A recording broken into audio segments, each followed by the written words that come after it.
दोस्तों बात करें 2020 का ऐसा साल था जहां पे एप्पल के मैकबुक का पुनर्जन्म हुआ और इस पुनर्जन्म में उसके पास यहाँ पे एप्पल सिलिकॉन ने उसका साथ निभाया और इंटेल का साथ यहाँ पे छूट गया। लेकिन बात है कि एप्पल इंटेल का पीछे छोड़ के अपने खुद के प्रोसेसर के पीछे क्यों गई, और इसके साथ ही बात करते जो लोग हैं वो मैकबुक के ऊपर पीछे इतना जा क्यों रहे। मतलब कि अगर आप लोगों ने रिसेंटली न्यूज सुनी होगी तो एप्पल ने अपने नए M2 Pro M2 Max वाले नए लैपटॉप्स निकाले और इन लैपटॉप्स की कीमत यहाँ पे लगभग 2 लाख रुपए से शुरू होती है। लेकिन फिर भी जो लोग हैं वो इतना खर्चा करके एक नए लैपटॉप के पीछे जाते हैं, यानी कि विंडोज से इतने ज्यादा महंगे होने के बावजूद भी लोग उस पर ज्यादा पैसा खर्च करना पसंद कर रहे हैं। और साथ ही साथ जो एप्पल के मैकबुक है उनकी भी सेल पिछले काफी लंबे समय से बढ़ती चली जा रही है। तो आखिर एप्पल ऐसा कर क्या रही है कि जिससे जो मैकबुक होता है वो यहाँ पे विन कर रहा है। चलिए इसी सवाल को इस वीडियो के अंदर आंसर करते हैं। वीडियो पसंद है लाइक करो, शेयर करो, सब्सक्राइब करो अगर नहीं किया तो।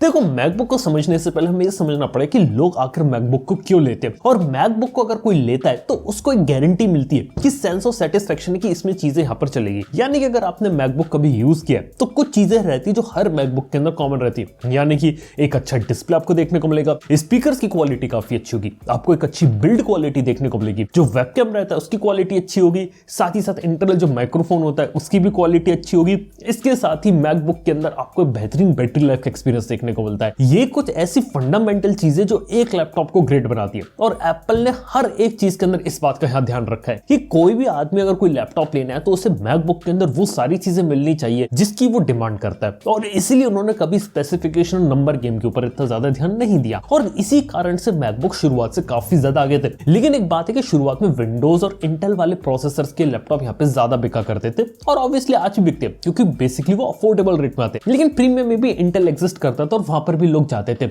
लेकिन उस जमाने में मैक के पीछे जाने का सिर्फ एक रीजन ये होता था कि उन्हें मैक ओएस को यूज करना, क्योंकि ऑब्वियसली वहां पे आपको मैक ओएस देखने को मिलता था।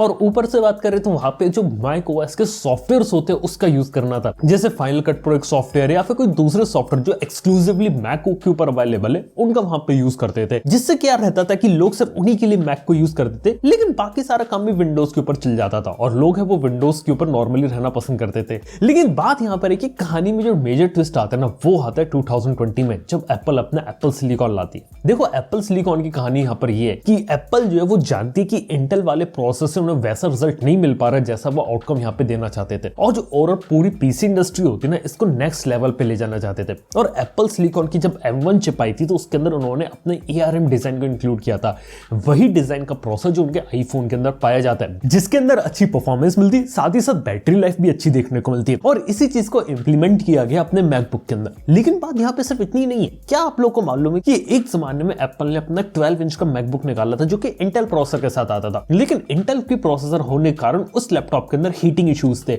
और वो चीज एप्पल को पता चल गई। कुछ समय बाद उसको डिसकंटिन्यू कर दिया गया और लगता है कि वो एक ऐसा टाइम रहा होगा जहां पे एप्पल को लगा हो कि उनको अपना खुद के प्रोसेसर के ऊपर यहाँ पे काम करना चाहिए और खुद के लिए एक एफिशिएंट प्रोसेसर बनाना चाहिए, क्योंकि वो हमेशा इंटेल के ऊपर रिलाई नहीं कर सकते, क्योंकि इंटेल उतनी तेजी से इनोवेट नहीं कर रहा था जितनी तेजी से एप्पल यहाँ पे इनोवेट कर रहा है। ये काफी साल पहले की बात है, अभी कहानी काफी ज्यादा बदल चुकी है। एप्पल सिलिकॉन की जो M1 चिप आई थी शुरुआत में वो ARM के डिजाइन के साथ थी, लेकिन उसका मेन हथियार था यूनिफाइड मेमोरी।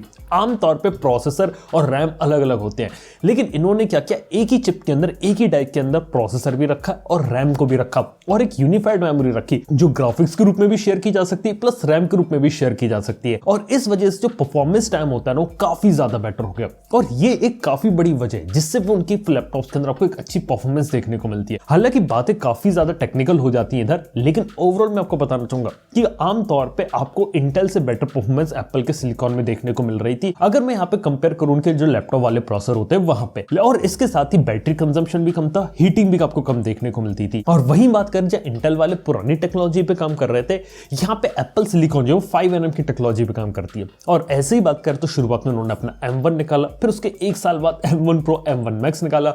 हाल ही में बात करें तो पिछले साल उन्होंने अपनी M2 चिप निकाली, अभी इस समय M2 Pro M2 Max उन्होंने निकाल दिया। बात करी जाए तो M1 से M2 में इतना इंप्रूवमेंट नहीं हुआ, कुछ एक्स्ट्रा कोर्स डाल दिए, थोड़ी सी ओवरक्लॉकिंग कर दी, मेजर जो आर्किटेक्चर है वो वही है। शुरुआत में लगा था कि M1 चिप भी हर साल अपग्रेड होता जाएगी, जबकि ऐसा नहीं है। एक साल वो अपग्रेड होते रेगुलर चिप पे, फिर प्रो और मैक्स वाला मॉडल निकालते हैं, फिर उसके बाद अगली जनरेशन निकालते हैं।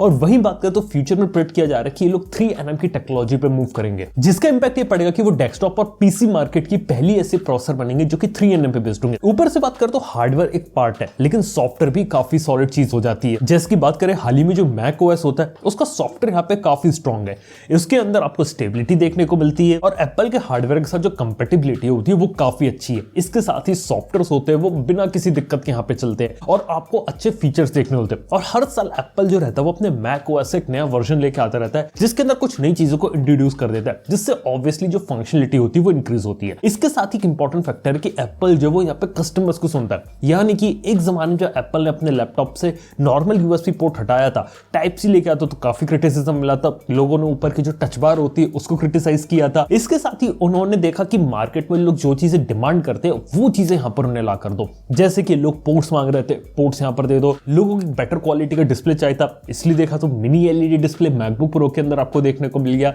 लोग हाई रिफ्रेश रेट चाहते थे, वो चीज यहाँ पर दे दो, लोग मैग्नेटिक चार्जिंग के लिए मैगसेफ चाहते थे, वो दे दिए, कार्ड रीडर, HDMI पोर्ट्स, वो सारी चीजें उन्होंने डाल दी जिसकी यहाँ पर रिक्वायरमेंट थी और ये चीज एप्पल के लिए काफी सही चीज साबित हुई। लेकिन बात यहाँ पर है कि एप्पल जो है उसको ये बात पता है और इसलिए वो अपनी कीमतें जो रहती है प्रोडक्ट्स की वो बहुत ज्यादा हाई प्लेस कर देता है, लेकिन उनके प्रोडक्ट के लिए जो एंट्री बैरियर है वो उन्होंने कम रखा है। जैसे की बात करें हाल फिलहाल मैक मिनी 60,000 रुपए मिल जाएगा, आपको 80,000 का मैकबुक एयर देखने को मिल जाएगा और ये एप्पल सिलिकॉन है। और बात करें तो एप्पल ने अपनी पूरी लाइन आपको M1 चिप, M2 चिप के साथ ही यहाँ पे क्रिएट कर रखा है, जहां पे आज के समय वो इंटेल वाले नए प्रोडक्ट्स को निकाल ही नहीं रहे। और अभी शायद कुछ ही समय की बात है जहां पे अभी उनका इकलौता जो मैक प्रो जो इंटेल प्रोसेसर के साथ आता है वो भी डिसकंटिन्यू कर देंगे और उसके अंदर भी एप्पल सिलिकॉन का जो प्रोसेसर होता है उसके साथ उसे इंट्रोड्यूस कर देंगे। लेकिन एक यहाँ पे एक छोटी सी दिक्कत इन्हें आ सकती, वो आ सकती है अपग्रेडेबल रैम की। जी हाँ दोस्तों, यहाँ पे अपग्रेडेबल रैम का ऑप्शन नहीं दिया जाता कि आप अलग से रैम लगा ले। जो रैम दी जाती है एक तरह से सोल्डर्ड होती है उसी डाई के अंदर जो आपको उस प्रोसेसर के अंदर देखने को मिलती है, यानी कि एप्पल सिलिकॉन में। इसीलिए वहां पे अपग्रेडेबिलिटी की जो दिक्कत है वो आ सकती है। बात करी जाए तो एप्पल को ये बात अच्छे तरीके से मालूम है कि अगर लोगों को ज्यादा रैम चाहिए उन्हें एक नया प्रोडक्ट लेना पड़ेगा और इसीलिए रैम इंक्रीज करने की कॉस्ट और जो स्टोरेज इंक्रीज करने की कॉस्ट है वो एप्पल मैकबुक में बहुत ज्यादा है। और इसीलिए देखा जाए तो जो महंगे लैपटॉप्स होते हैं वो महंगे उनके प्रोफेशनल्स ही लोग लेते हैं, जैसे कि M2 Pro, M2 Max हो गया, ये वो होते हैं जो प्रोफेशनल्स के लिए डिजाइन किए गए हैं और 90% लोगों के लिए जो रेगुलर M1 चिप और M2 चिप है ना वो ही सफिशिएंट है, उससे ज्यादा आगे जाने की यहाँ पे कोई जरूरत नहीं है, क्योंकि जितनी भी बेसिक चीजें होती है वो उसके अंदर सारी आराम से की जा सकती है। जिसकी बात करें यूजर फ्रेंडली तो होते ही है, लेकिन एप्पल के इकोसिस्टम के साथ अच्छे तरीके से कनेक्ट करते हैं और कोई अगर आईफोन यूजर है और वो मैक को यहाँ पे यूज करता है तो उसको बेस्ट पॉसिबल कंपैटिबिलिटी भी देखने को मिलती है। इसके साथ ही थिन एंड लाइट का फॉर्म फैक्टर आपको देखने को मिलता है, वहां पे इजी कैरी कर सकते हैं, बैटरी लाइफ आपको अच्छी देखने को मिलती है और अच्छी परफॉर्मेंस भी देखने को मिलती है। इवन एंट्री लेवल लैपटॉप्स के अंदर भी जो एंट्री लेवल बेस लेवल का M1 होता है ना वो भी काफी सारे टास्क बिना किसी दिक्कत के कर सकता है, ऊपर से बैटरी के साथ। ये कुछ ऐसी चीज जो यहाँ पे विंडोज से अलग बनाती है। हालांकि देखा है तो मैक वर्सेस पीसी की जंग में मैं जाना नहीं चाहूंगा, इसके ऊपर मैंने ऑलरेडी एक वीडियो बनाया, लिंक दे दूंगा आई बटन में, आप जाकर उसे चेक कर सकते हैं। लेकिन बात है कि जो मैक वर्सेस पीसी है उसकी जंग में बेसिकली बात है कि कुछ जगह पीसी आगे निकलता है, कुछ जगह मैक आगे निकलता है और लोगों की रिक्वायरमेंट पे चीज डिपेंड करती है कि अगर आपका काम मैक से चल सकता है तो मैक आपके लिए अच्छा है, अगर आपको कुछ काम ऐसा करना है जो पीसी अच्छे तरीके से कर सकता है वो वहां पे अच्छा करता है। लेकिन अगर किसी को सिर्फ बेसिक काम चाहिए और एक ऐसा लैपटॉप चाहिए कि जो आंख बंद करके ले लो, उसके अंदर उसके बेसिक जो सारे काम होते हैं वो सारी चीजें हो जाए, तो जो एंट्री लेवल मैकबुक एयर होते हैं ना वो काफी अच्छे चॉइस हो जाते हैं यहाँ पे आज के समय में। जहां पे आज से कुछ साल पहले सॉफ्टवेयर वगैरह की भी दिक्कत थी, आज के समय में काफी सारी प्रॉब्लम्स को यहाँ पे एप्पल ने यहाँ पे सॉल्व कर दिया। दोस्तों बात किया तो ये है कहानी एप्पल के मैकबुक की, और इसलिए देखा जाए तो Apple Mac is winning. Video अगर आप लोगों को पसंद है तो लाइक कर सकते हैं, चैनल को सब्सक्राइब कर सकते हैं। थैंक यू वीडियो देखने के लिए, मैं आपसे मिलता हूं नेक्स्ट वन के अंदर। Good bye.